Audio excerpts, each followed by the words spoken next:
Let's understand the difference between FASTA-QC and FASTA. The difference between FASTA-QC and FASTA lies in their purpose, functionality, and role in the bioinformatics workflow. So if you talk about the FASTA-QC, it's a quality control tool for assessing raw sequencing data from NGS platform. In terms of functionality, it provides visual summaries of sequencing quality metrics such as per base quality score, GC content, adapter contamination, and sequence duplication level.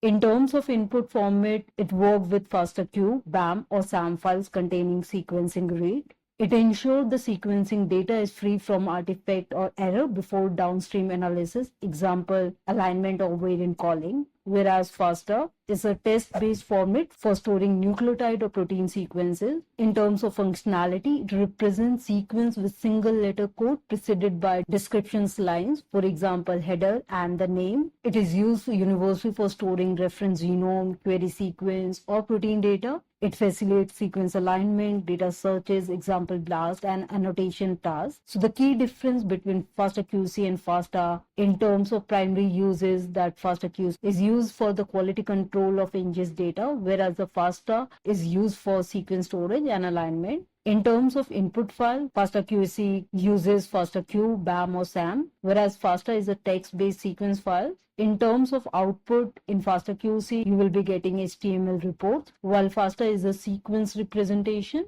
In terms of application, FASTA-QC gives you a QC checks in NGS workflow, whereas FASTA files are utilized in genomics and proteomic databases and analysis. Thus, you can say FASTA-QC is essential for ensuring data quality, whereas FASTA serves as universal format for sequence representation and analysis.